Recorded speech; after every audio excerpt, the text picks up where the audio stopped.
Seguimos en 40 de Argentina en Democracia con Ignacio Liendo. Y decíamos, veníamos de un momento en que se reestatizaba Aerolíneas Argentinas en el gobierno de Cristina Fernández de Kirchner.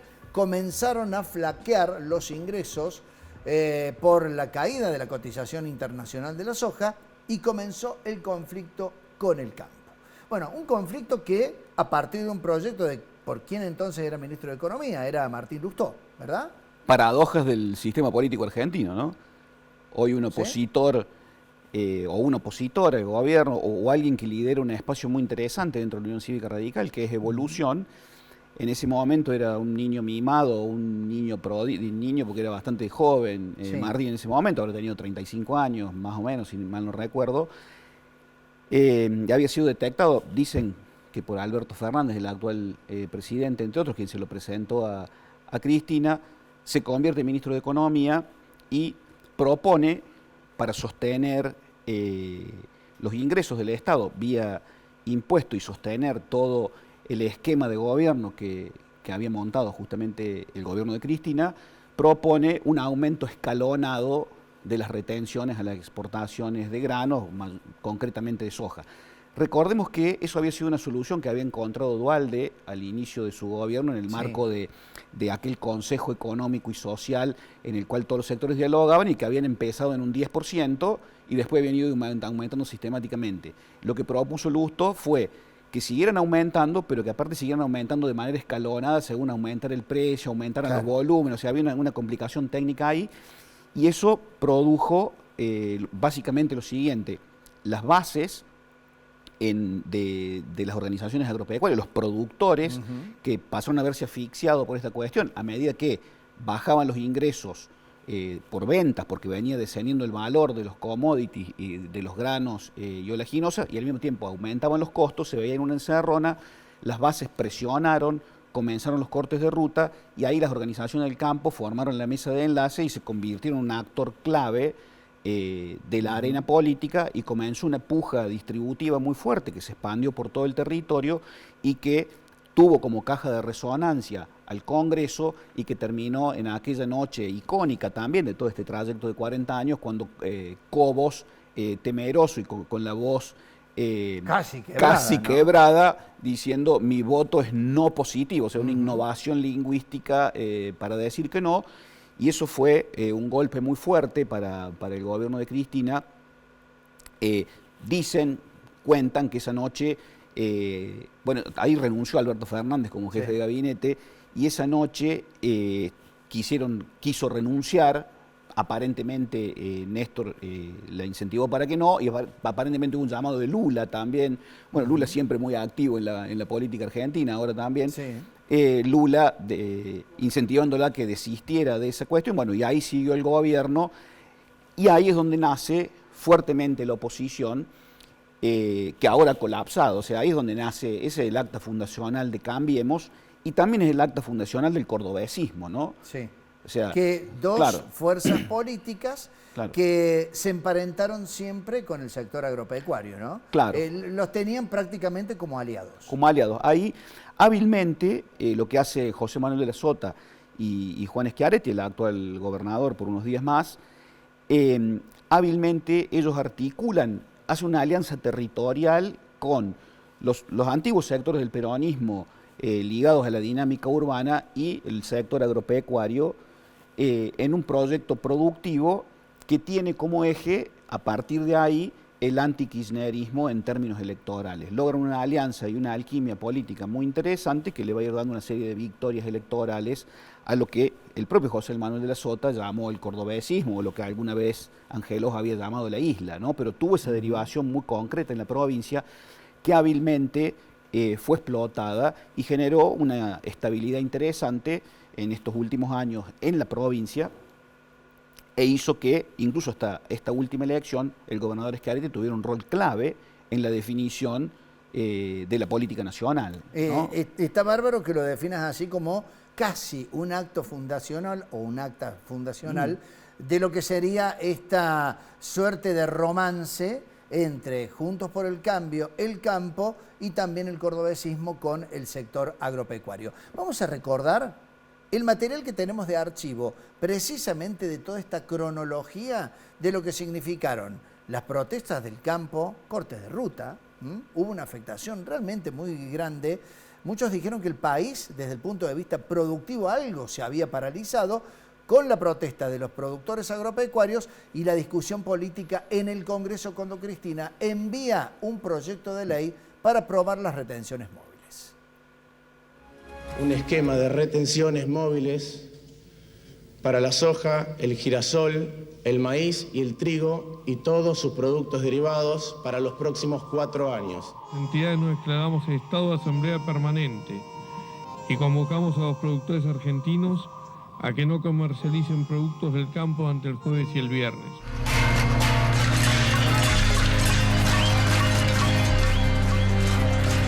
Es inadmisible más aumento de retenciones. El paro nacional continúa con presencia en la ruta con tal de que la rebelión agraria continúe hasta las consecuencias que tenga que llegar. Este último fin de semana largo nos tocó ver lo que yo denomino los piquetes de la abundancia, porque las retenciones no son medidas fiscales, son profundas medidas redistributivas del ingreso. Pero así como les digo, y los llamo a la reflexión, también les digo que no me voy a someter a ninguna extorsión. No somos golpistas, no somos oposición. No venimos a buscar revancha. Le pido por favor que usted tampoco busque revancha entre nosotros. Le pido por favor que no desabastezcan más la mesa de los argentinos.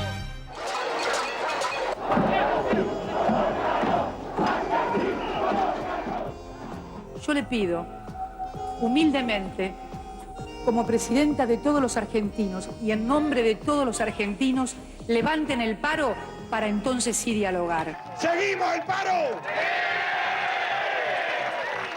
Voy a enviar al Parlamento de la Nación un proyecto de ley.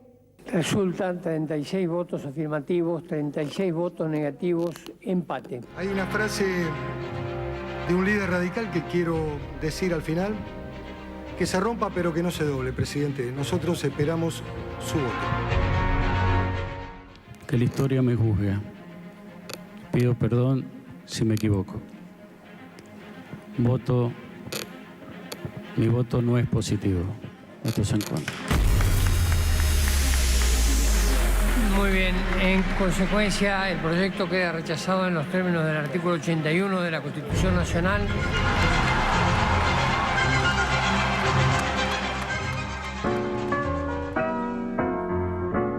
Quienes festejaban al final eran dirigentes agropecuarios que tengo entendido hoy se han convertido, Ignacio, también en políticos, ¿no? Porque de Angelini, por ejemplo. Claro, fue lo que... Y Eduardo Bussi también está en una cosa que ya directamente lo tienen totalmente alejado o en la vereda de enfrente del campo. El momento más difícil de Cristina, sin lugar a dudas. Fue un momento muy, muy difícil.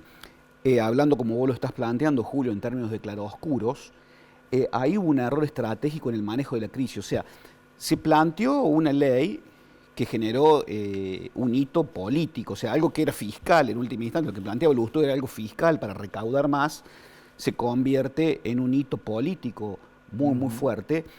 Eso ya de base fue un error estratégico. Es politizarlo. Fue un error estratégico. Y después el manejo de la crisis también hubo un error estratégico, porque se planteó verdaderamente un error estratégico muy fuerte, que le costó mucho al gobierno, le costó las elecciones siguientes, ¿no? En el que pierde las elecciones de medio término.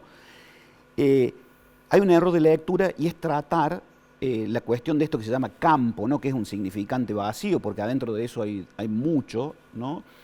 En términos de la década del 40, en términos del pueblo y la oligarquía. Y en realidad, en los últimos años, sobre todo en los últimos 30 años, eso que se llama el campo había generado una revolución productiva en el interior del país a través de la innovación tecnológica, los contratistas y toda una serie de cuestiones de innovaciones que estaban muy lejos de ser la oligarquía planteada en esos términos ideológicos. Eso generó un choque muy fuerte desde el punto de vista político, desde el punto de vista comunicacional, que genera esta reacción y produce, como ya hemos dicho, el nacimiento de un nuevo actor político, básicamente Juntos por el Cambio. Todos estos dirigentes que vos veías en el tape, que eran dirigentes agrarios, pasaron a revistar en las filas de Juntos por el Cambio, desde donde se generó la oposición a partir de ese momento. Por eso esto tuvo unas grandes derivaciones políticas y fue un hito del que después se recuperó el gobierno de Cristina, ¿no? Después se hizo una autocrítica de alguna manera, por ahí no exteriorizada o por ahí no dialogada con estos sectores, pero se comenzó a generar otra dinámica, en algunos casos de radicalización y en algunos casos de acercamiento, y se fueron limando asperezas y pasó, y después Cristina fue reelecta. Sí, ¿no? O sea, lo consiguió desde el punto de vista político. Claro. Ahora, nunca el campo volvió a tener una buena relación con el kirchnerismo. Jamás, jamás.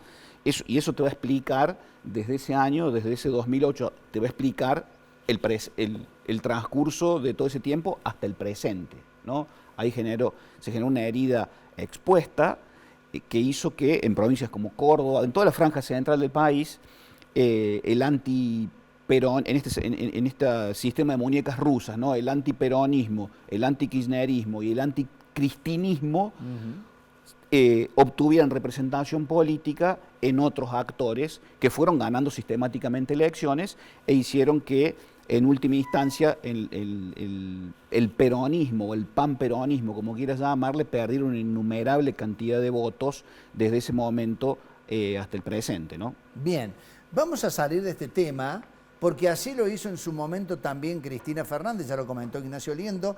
El comentario político tan fuerte fue que ella intentó renunciar y algunos actores, que en este caso hasta su propio marido Néstor Kirchner, la convencieron de que tenía que seguir en el poder. El kirchnerismo da vuelta a la página y avanza en una política que tiene que ver con la inclusión y la educación, que fue la asignación universal por hijo. Vemos el tape de lo que significaba este proyecto que como bandera muy fuerte enarbolaba por ese entonces Cristina Fernández. ¿Qué es la asignación universal por hijo?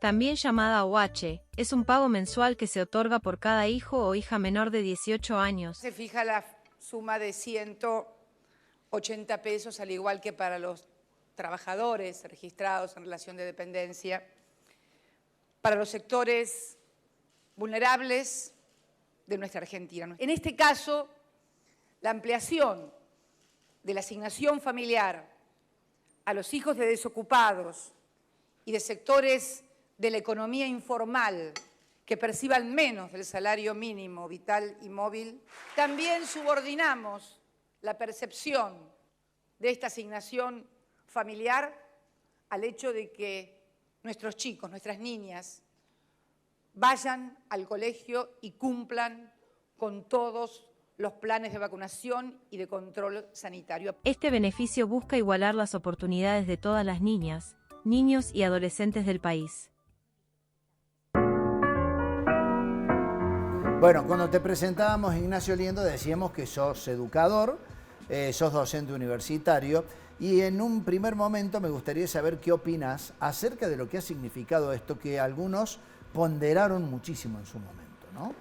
Mira, es muy positivo, Julio, porque primero hay que ser justo, ¿no? Había sido una idea, alguna vez lo había planteado Elisa Carrió, ¿no? Ajá. Lo que hace hábilmente Cristina luego de el conflicto con el campo y, a ver, se pueden pensar cómo superamos esta crisis y cómo ampliamos nuestra base electoral ante lo que hemos perdido, y ahí surge la posibilidad de hacer realidad este proyecto, que verdaderamente es muy valioso porque es una ampliación de derechos, es universal, es transversal y se ejecuta a gran escala desde el Estado, concretamente desde la ANSES, no hay intermediación, entonces tiene un nivel de control, de penetración, de impacto y transferencia que es verdaderamente muy importante y permea a toda la sociedad y contribuye no solamente en términos sociales a las familias que lo necesitan, sino también genera un impacto en la economía que es muy fuerte en los sectores populares, que vos sabés que la propensión al consumo es total, o sea, todo eso se consume mayormente en alimentos y entonces eso hace que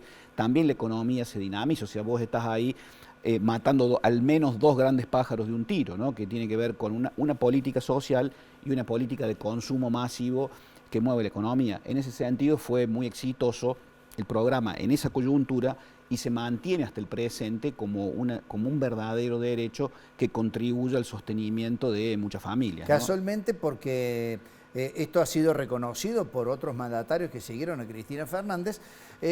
A veces en la Argentina somos muy amigos de ir cambiando las cosas tratando de mejorarlas, que no hemos logrado en una administración. Y sin embargo, esta ha sido una política realmente de Estado que se mantuvo en el tiempo. Se mantuvo, ¿no?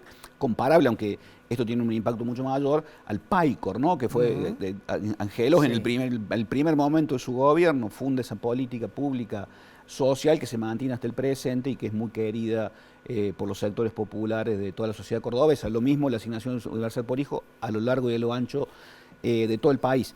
Y además es una innovación disruptiva desde el punto de vista del futuro, porque se está planteando a nivel internacional se está planteando esta idea de ampliar derechos a través de un salario básico universal, aumentar el impuesto a los ricos y dotar de un salario básico universal a grandes sectores de la población. Esta medida fue, en ese sentido, pionera hacia ese lugar, que es lo que está hoy en discusión a nivel internacional, ¿no?